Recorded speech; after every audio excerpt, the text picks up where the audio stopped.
I was walking to the bus. The bus driver saw this guy hit me. Bus driver said nothing. And I just burst out crying because I felt hopeless. I felt, you know how you know you can do something about something, but no, you can't because you would get in trouble. So I knew I could beat him up in that moment.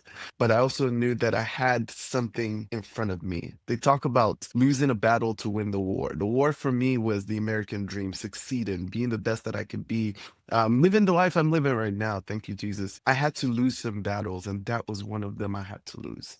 I see it as a battle of restraint, finding the battles to fight, finding the things to speak up about, and shutting up when you don't have anything to say. So in that situation, I had to shut up and know that God had more plans for me in the future, and I couldn't let this person mess that up.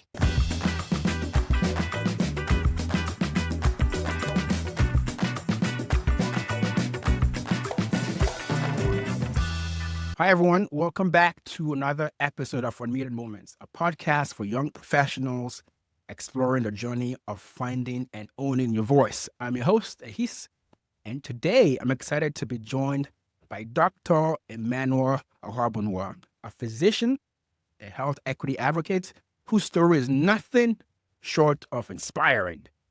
Dr. Ohuabunwa made history as the first Black male valedictorian at Johns Hopkins University in 2012.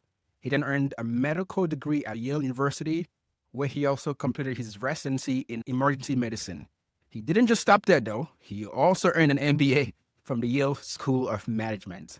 Today, he is an assistant professor in the Department of Emergency Medicine at the University of Texas Southwestern Medical Center, where he uses his voice to advocate for health equity, health quality, and mentorship.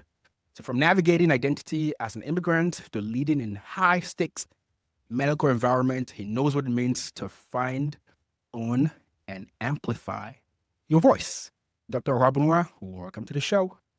Thank you so much, Ahis. I really appreciate the opportunity to be speaking to your audience today. And first of all, I just want to confirm, how did I do with your name? You said it perfectly. Oh, That's awesome. beautiful. So later in the show, we're going to talk about names and that article you wrote. Yeah. Let's start from the beginning and growing up. You moved to the States when you were a teenager. Can you walk us Yes. through that transition moving from Nigeria to Houston?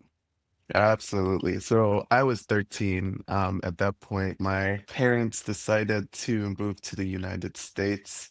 We moved first actually to Atlanta and then to Houston, Oh, Texas, how long were you in Atlanta for? for like 3 weeks. It was a short term. My uncle and aunt Okay. were in Atlanta at that time, so we stayed there Oh, for a little cool. bit. By then, my dad had already moved to the US beforehand. He was settling in Houston, so we went to Houston where, they started a church and continued their work. They're pastors in Nigeria, so they continued their work here. So it was a big transition for me because I went to military boarding school in Nigeria. And I'm sure you know a little bit about it, but it was a struggle. Boarding house was, where seniors was anybody who was a year or more above you. And there was a certain level of respect you had to give them. They could ask you to clean, wash their clothes, do whatever. And Essentially, you had to do it. haze you. They Essentially. hazed you constantly. People go to school to learn, to Yeah. study and all that stuff, but you also had to hide from these people because they were looking for excuses to beat you up. They were looking for excuses to take your stuff. My parents would write my name, Emmanuel Ohuabunwa, all through my clothes, and a senior would just take it and wear it and not care. And you had to navigate all of that while navigating a very strict schedule. There was bad that came from it, like beatings and all that stuff. But the good thing was the plan. You had a specific schedule of waking up, doing whatever, get into class, reading, even when there was no lights to read and all of that stuff. So when I came to the US, things were a little bit easier for me academically because I didn't have to struggle with all that. I didn't have to hide from seniors anymore. I didn't have to say, oh man, there's no light now, so I can't read. I didn't have to struggle with outdated textbooks. So I was like, man, these people are living the best life. You can study and do well and all that stuff. It was a great transition in that respect. You shared before about bullying hmm you went through in initial stages of middle school. hmm Can you share how some of those experiences have shaped you and impacted your own identity and voice? Absolutely. Like I intimated initially, it was cool. The good part was all those things I talked about. The bad part was the bullying, the making fun of. I came in with a very thick Nigerian accent, like many of us do.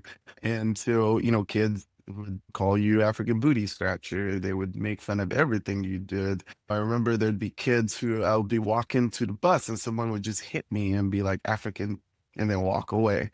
It took everything in me not to fight back. I'd gone to military boarding school. I knew how to do horrible things to people, because that was part of the things you learn to do. You get to learn to fight, you learn to do whatever. But all that came in my head was my parents telling me, if you get in trouble, I'm going to send you back to Nigeria. I remember that vivid experience. I've talked about it before. I was walking to the bus.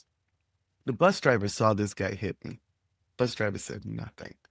And I just burst out crying because I felt hopeless. I felt, how you can do something about something, but no, you can't because you would get in trouble. So I knew I could beat him up in that moment, but I also knew that I had something in front of me. They talk about losing a battle to win the war. The war for me was the American dream, succeeding, being the best that I could be, living the life I'm living right now. Thank you, Jesus. I had to lose some battles, and that was one of them I had to lose. I see it as a battle of restraint, finding the battles to fight, finding the things to speak up about, and shutting up when you don't have anything to say. In that situation, I had to shut up and know that God had more plans for me in the future, and I couldn't let this person mess that up. Thank you for sharing that. At a very young age, sounds like you already had that long-term perspective. It's easy to break or even just go inwards when those situations happen. So, what instilled that mindset in you at that very young age to say, "Hey, this unfortunate incidents might be happening to me, but I got to look forward, look past all of this, and look," as you said, right? It's the war, not the battle. What Mm. gave you that mindset to look past all Yeah. those negative things happening to you in those moments?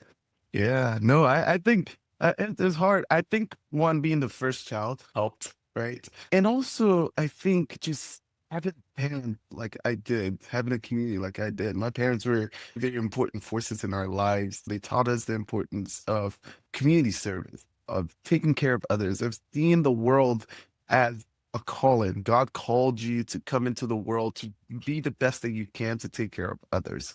And so constantly finding ways to do that. The other thing for me was having a belief that there's more to life than what we see necessarily and what is in front of us. My parents just taught us those very, very important themes. I knew that combination of fear of failure and fear of not achieving the goals that I had set for myself, being the first child, also knowing that I didn't have any backup plans. My parents weren't rich. I just knew that I had to do the best I could with what I had. Obviously, you succeeded in middle, high school, and then college.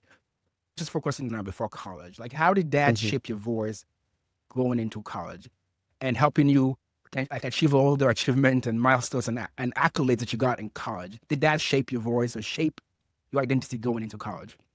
Absolutely. I am such a huge proponent of high schools like mine. I went to a high school for health professions. It was called DeBakey High School. And one of the things you needed to test into the school. And thankfully I did very well on the test. But what it did for me was it put me, middle school, I was around a lot of people, like it was a general school or whatever.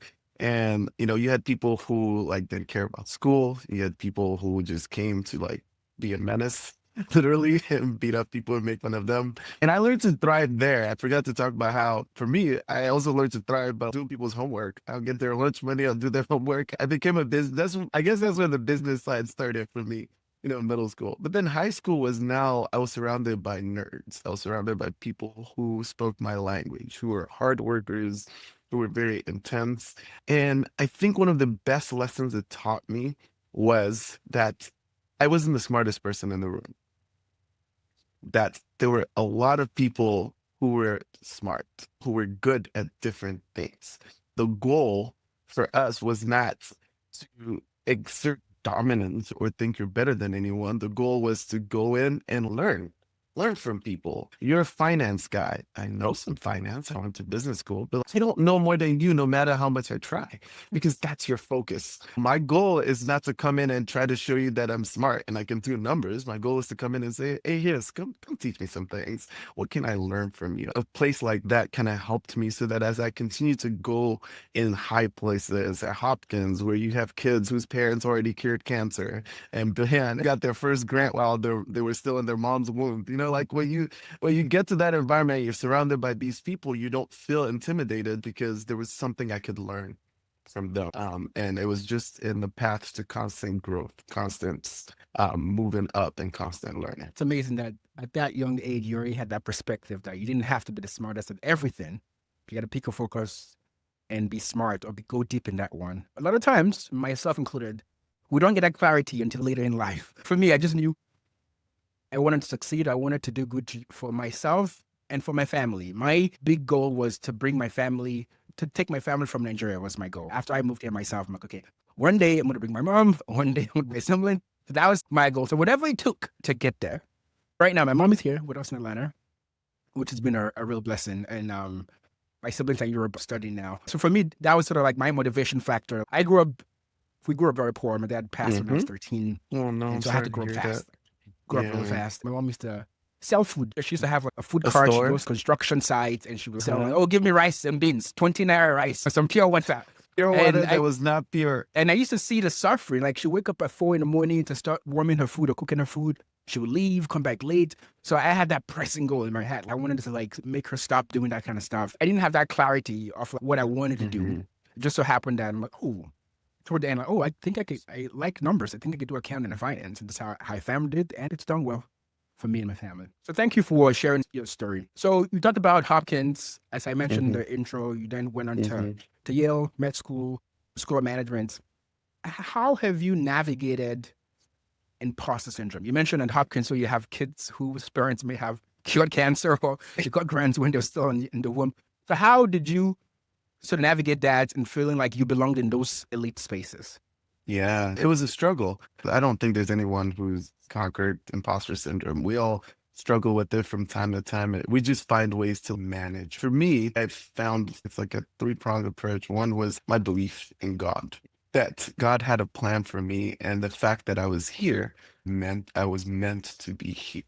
I constantly try to remind myself. I used to have a happy wall where I would put things that people have said, like kind words, different things that I would have up there. And I remind myself of those things, not because I want to feel some, level of whatever. It was more of that, especially in down moments, you want to see and be like, you know what?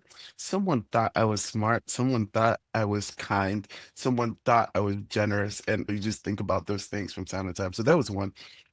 The other thing was extreme preparation. I like to give the example when I mentor a lot of students, thankfully, with my platform. When I came to Hopkins, I knew I was in a disadvantaged position. My parents they have no money at that time.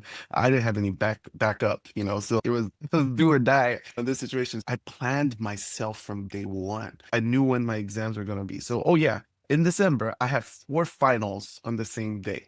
Okay. When are the midterms for those finals? If I get hundreds on those midterms, then there's less pressure on this final. Oh, this final is like 80% of your grade. Okay, this is the final I'm going to be studying for. So I knew all that stuff from day one and planned myself accordingly. So it kind of helped me. So I did figure, well, thankfully, but it involves a lot of preparation. And then the last thing was just using your resources. I remember watching a documentary in middle school. I had to grow up very quickly. Right? Because being the oldest, I had to be a pace setter. I watched so many documentaries when I was younger of these people with the highest IQs. Some of them were bartenders. Some of them were homeless. And I was like, you know what? No offense to bartenders, but your IQ is a 180. You could be curing a lot of things. You could be conquering the world. I realized from a young age that being smart, skipping grades was not enough. You had to, like I said earlier, use your resources. Yeah. What are the people around you? Who are the people in high school? One of my best friends was one of the smartest people I ever met. The other one, like very resourceful. I made friends with all of them because I learned more from them. They learned from me. So constantly using those resources. Those are the ways to take care of imposter syndrome. Trust in God, preparation like nobody else, and using the resources around you to continue to learn. I've never, even in my college career, thought about it like that. Like, oh, what's the weights on this final versus that final? So which one should I focus on? And midterms versus final. That's a very interesting perspective. So if there's any students in college listening, take notes, go back to your syllabus and see what those dates are, finals, midterms, see what you need to focus on. And I guess it makes a lot of sense if you think about it, but not a lot of people actually sit down and think about it that way. I want to go back just on voice. So now where you sit now as an assistant professor and attending, what does sort of voice mean to you now, both professionally and just in general? It's very interesting. First of all, being a assistant professor, it is wild. People come there on their worst days. Some days I'm delivering good news. Some days I'm telling them they have cancer. Some days are filled with tears. Some days they're filled with happiness. Finding ways to find joy in what you do, focusing on the positive was very important. The big thing about voice that I like to think about is my parents always told me when I was younger, you have 2 ears and 1 mouth for a reason, right? You should talk less than you listen. I see voice as a privilege and not to use it wrongly. The example I would like to give is right now we have truck drivers in the middle of nowhere having opinions about how cancer research should be spent. You know what I'm saying? It's like, bro, you read 2 tweets. Or threads, so whatever. You literally read 2 tweets and now you're telling NIH physicians who've spent like 6 billion years of their lives studying this, how to do it. I think we have lost that respect for expertise. And so one of the big things I like to advise people, and I like to I remind myself, is about 2 ears and 1 mouth. Like finding your voice is about finding something you're passionate about, being good at that thing, speaking on those issues, but also having the restraint to not have to have an opinion about everything. Like, I'm not going to advise the truck driver from my prior example how to fix his truck. I can't fix your truck, bro. You can teach me everything. And just like I respect you to not have a strong opinion on how to fix your truck, you should respect me in the work that I do. And I feel like that's been lost. And so I think finding voice is important, finding that passion is important, but restraint is even more important. Thank you. I think that's even more relevant in the type of environment. Without going into all the politics of it all, but in terms of no politics at all. But just in terms of the environment that we're in. But I guess it also sort of makes me want to ask this question too about, like, obviously I think part of why we got here is some people have lost, I guess, general public, lost some faith in science. Like for people who say, oh, I may not be an expert or have expertise, but I have common sense. I'm not an expert or scientist in this field, but I have some common sense. How do you navigate that? I hear a lot of people say that. One thing I will say is common sense is not common to everyone, right? The second thing is, I think common sense is important, and thinking about, okay, so I like to think about the fires, and you had people who were talking about, why can't they just use seawater to pour? They got seawater everywhere. But then the seawater destroys the equipment. Even more damage. And cause more damage. One thing I've learned to do is separate the trolls from the people who are actually curious. That's right. key. There's some people who are professional trolls. Nothing you say, no amount of explanation. I can explain to you how much I wear a mask from time to time when I travel or whatever, in whatever spaces, right? No amount of explanation that I would give to someone about why it is important to do that will change their minds. That's a waste of my time. I don't waste my time with people like that. You live your life. We're in a free country. I live my life. You don't disturb me. I don't disturb you. I focus my attention on that 80% or 70% or 50% of people who actually care and who are actually curious to have an understanding of things. I focus my attention on them. This is why I think, you should, I do a lot of STI screenings in the urgent care. This is why I think you should do this. This is why I think you shouldn't practice like this, and explain all of that to you. And I'm so grateful that there's people who listen to that. And then when I find that there are people who could care less, free country. Yeah. So that's my response to you about the common sense. There's people who care and want to listen and want their minds to be changed. If you bring positive things that will change their minds, and I focus on those people. I hope and pray that more and more people have that restraint to realize it's more important to say, hey, maybe I'm not an expert in this one, so I shouldn't be talking. Maybe I should do more listening. It's something that I think I need to do more personally because, again, in this age where you open Twitter, whatever it is that you use, and you see all this different news, I think it's hard to not have a reaction, an instant reaction. Oh, why is this person doing this? Oh, why is that person doing it? But I think oftentimes I have to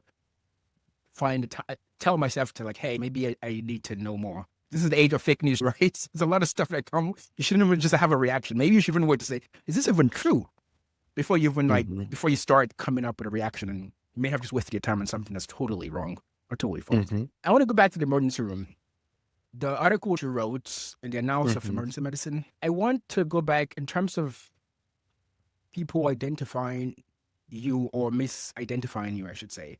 When you're a full-fledged attendant physician and someone misidentifying you as maybe a tech or a nurse or something other than a physician, how do you respond or handle those type of situations in real time? I think that's the age-old problem that anybody who's an underrepresented minority has experienced. I'm sure others have. Women also have experienced that too.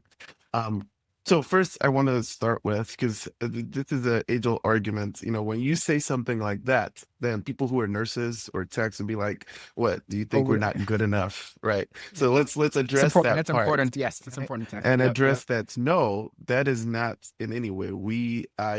I'm so grateful to work with a huge multidisciplinary team that has made me successful. I've been in codes where the tech says, do we want to consider this? And I'm like, yes, let's do that. So everybody's work is very important to what we do. The big problem is misappropriation, like calling me something that I'm not. And that happens a lot. Initially, it used to hurt. I would be like, you know what, do they really mean what they're saying or whatever?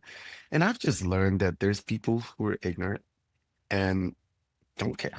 One of the things I've learned is to conserve your mental. One of my friends used to post on Instagram all the time.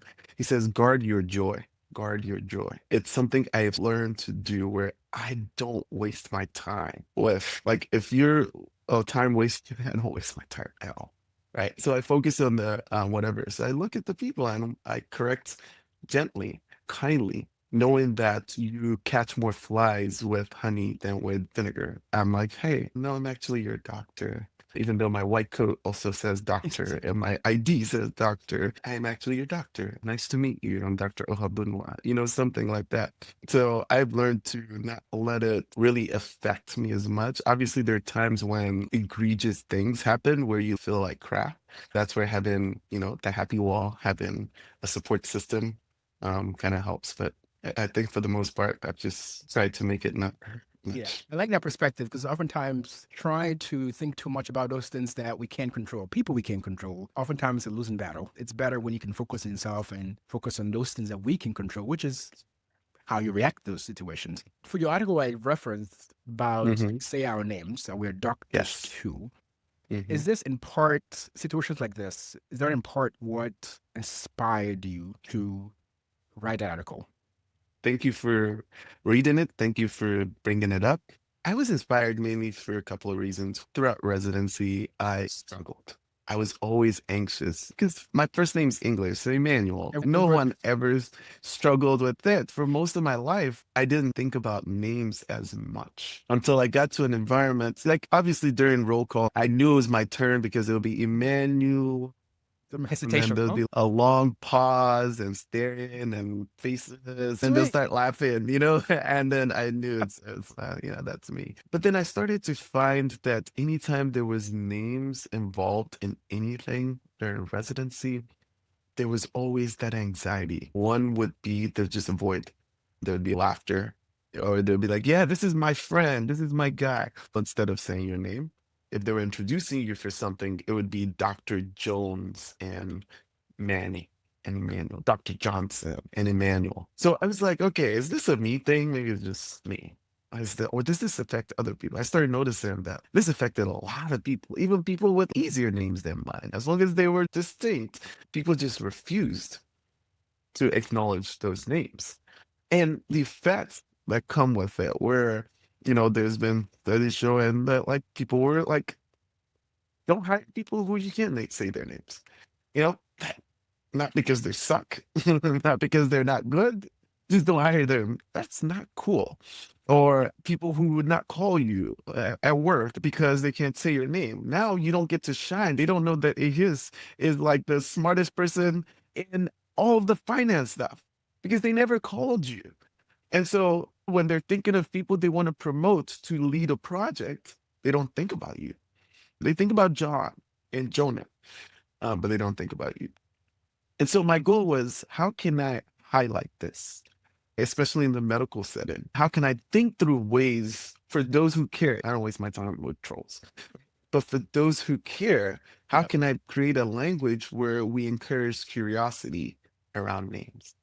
And that's kind of how this all came about. So I had this experience so many times. I was like, all right, I'm tired of this. This needs to change. And then when I saw people, especially like we would have announcements at work or whatever, and there's people who are like the stars of the department. They get cracks all the time. And the person announcing keeps making the same joke. You literally made that joke 3 months ago. And I'm like, come on, man, you can do better. If this person is the star that you think they are and someone that you think is going to make a difference, you can take 5 seconds to say, how do I say Yeah. your name? Akituamen? Akituamen. Aketwaman. Aket, Aketwaman. Akituamen. Aketwaman. Yeah, you can Yeah. spend 5 seconds to ask That was and be like three like, seconds. Like, yeah, so- exactly. You can spend 5 seconds and actually like tomorrow when I see you, I'm like, and it just shows the person that you actually give a crap. And that's kind of where this all came about. And I'm so grateful that there's been a lot of good feedback. Like I've been invited around the I was going to ask, that country was to my next speak. question. What kind of feedback you've received Yeah, I've since been it was invited around published? the country to speak at different events. We're writing a paper right now about how to deal with it in the healthcare setting, just talking about different scenarios that come about.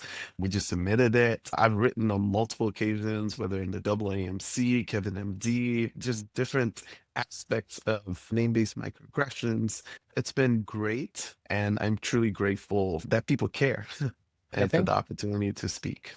yeah, thank you for putting a spotlight on this topic. As someone with a difficult first and last name, it's something I have definitely gone through. But it's always interesting to see the different mindset of those of us with more Hmm. difficult or ethnically sounding name and how we approach it. Hmm. I've kind of shied away from it. Like I'm like, it's fine. If you don't say, like, I know my name or my last name, it's difficult to pronounce. If you don't want to Hmm. say it, it's fine. Just call me a he's. Obviously, I would prefer if they knew how to say my name, but I have just found it Hmm. easier not to go back and forth. I don't want someone to feel bad or have a negative experience because they're trying and failing, and then you know what I mean. Hmm. So Hmm. sometimes I just figured, oh, it's just to make the relationship more smoother, or like to remove Hmm. one more thing we gotta talk about or deal with. I just say, Hmm. okay, you could just forget my like. You don't have to use my last name. Just call me a he's. If you Hmm. can get past, if you can actually say a he's, because that too takes a practice to say a he's correctly. But I spend the Hmm. time trying to help people pronounce it correctly. So I was happy that Hmm. someone had the guts to put a spotlight Hmm. on this topic, and hopefully listeners of this, especially from Nigeria, from other immigrant countries, and hopefully Hmm. this would help people. One, know the importance. Your name is your name. It's an important part of your identity. Like we don't have to be Hmm. shy. We don't have to shy away from it. It's our name. And hopefully people, again, take the 2 seconds, 30 seconds, whatever it is. If we're that important to them to learn how to Hmm. say it, and hopefully it makes that bond or that relationship stronger. 1 This, second though, I have oh, go one ahead. thing I wanted to point out because Yeah. I hear that and I've thought about that, and even like in talks, I always say, "Hey, my name is Dr. Ohuabunwa. You can Yeah. call me Dr. O until you learn how to say my name." Right? So you give people the Oh, opportunity that's to excellent. take I their like that. time to Yeah. learn while giving a signal that I do care if you learn my name. So the other reason why I felt so strongly about it was I recently was speaking at an event and I was one of a few speakers. I'm going to change names and whatever, so I'm not Yeah. blasting people. But the people before me, the introducer was like, Dr. Guardiola, Yeah. Dr. Valenzuela, Dr. Villanueva. And then they Yeah. got to me and they're like, Yeah. um, and I'm just like, okay, you've just proven to me that you can say Yeah. 5, 6 syllable words. You've proven to me that the UA, which is a difficulty in my name, Is that hard for you? So you just showed me that. So what you're telling me is either one, you could care less, or two, you're not familiar and you could care less, or three, you want to learn and you just don't know how. The careless part, free country, right? But the know-how part, how can I help with that? I keep with catching more flies with honey, right? I give people the grace, give people the benefit of doubt. And I also give people, I tell a lot of people so that's one of the talks I give is like, it's a two-way street. You being patient to teach people your name, knowing that not everyone is going to have the perfect enunciation. There's things that are not in English language that are in your language, right? And not everyone's going to say it like I can't to women. They might say aki. They might, and sometimes they might say aki to men. And just meeting people where they are and knowing that they're trying is another thing. Being patient and using resources. If you've gotten an email from me, you see that I have the pronunciation of my name. You can see like my name is written out in a way that like makes you know how I like it to be said. You can hear the pronunciation. You can see it on LinkedIn. Like you can hear the pronunciation. So using like various resources to show that, hey, I know it's hard. I understand it's difficult. I understand you're not used to names like mine. The problem we have is that we tell people, well, don't worry about it. Just call me a his. Don't worry about it. Call me Manny. So they never get used to it. While they can say Guardiola and Valenzuela and Villanueva. And so the goal for me is that if you care, you can do better. And I'm going to give you all the chances to do better. As we wrap up here, I want to ask if there's somebody who is preparing for a big interview or preparing for a big talk, a big presentation, having self-doubt and feeling imposter syndrome. Like, what's your advice? When you're in those moments, what framework do you use to get yourself over the hump, to overcome those doubts and those type of thoughts? Yeah. I think the big thing is just reminding yourself that you are meant to be here. There's a reason someone told you to give that talk. They saw something in you. Everyone has their own way of calming themselves. I remember when I played sports, I still play a lot of, like, I've switched now to pickleball, but I played basketball and soccer when I was growing up. For me, my word was swag. I would just take a deep breath and say swag. And, that was something that it just honed me. Some people have different things that it just reminds themselves. Like even when I'm like literally doing a central line and it's a difficult central line, I just take a deep breath and say swag and get the move it. But everybody has their own thing that reminds you to come back to earth. Some people pinch themselves, right? Whatever it is, practice makes perfect. A lot of people, I give a lot of talks right now, and my wife would be like, don't you get nervous? And for me, I don't feel like I get nervous as much anymore because I practice like nobody's business. Even when you feel scared, you've gotten to a point where it becomes easy. Those are the things I would tell them. Oh, good advice. I like the one about the swag. So you need to have a safe word. Yes. Actually, I saw something about this concept of pick a word that helps you to channel your energy into one place, like command or something, whatever the word is. So I've never actually met someone who've used it. I just saw the concept somewhere. So it's kind of nice to know someone has actually used it. Sounds like from a long time ago too. So for a test, I used to write my middle name on the top. My middle name is Chibuikem. It means God is my strength. It was very important for me because, again, you just find things that center you and tell you, okay, stop, focus. And that was it for me. So I advise people to have that. Awesome. Thank you. Thank you for your time. Before we go, how do people reach you, follow your journey, the socials, or how can people best reach you and follow you? Absolutely. I am on every social. It's Dr. Manio, DRMANNYO. I use Instagram the most, but I'm on LinkedIn. My first name, Emmanuel Ohuabunwa. And so I'm on everything. Please feel free to reach out. Emails, first name, last name at UT Southwestern. .edu. Awesome. Thank you so much. I do have a shameless plug though. Go ahead. For any residents and fellows One of the programs that I'm going to be helping to direct is called Heal. It's the House Staff Emerging Academy of Leaders, and it's one of the things that helps house staff and fellows learn bunch of leadership skills that help them to become successful. It's through UT Southwestern, but any resident or fellow throughout the country can apply. Please consider it, and hope to see you guys there. Is there a website for the Heal site? Yes, the Heal just program? Google Heal UT Okay. Southwestern, and you'll find it. HEAL UT Southwestern, and you'll be able to find it. So definitely join us, learn some things. It's a fantastic program, and I'm honored to now join the leadership team to make it continue to grow and be better. Awesome. Thank you. So thank you, Dr. Ohuabunwa, today. This has been very insightful. Thank you for sharing your journey. And to everyone tuning in, thank you for spending your time with us today. If this episode inspired you, make sure to subscribe to Unmuted Moments on Spotify, Apple Podcasts, YouTube, or wherever you listen. And don't forget to leave a 5-star review to help more people discover this show and this podcast. As always, you can reach out to me directly with any feedback at unmutedmoments@gmail.com. So that's it for today. Thanks for listening. I am Ahis. See you next time. Stay unmuted.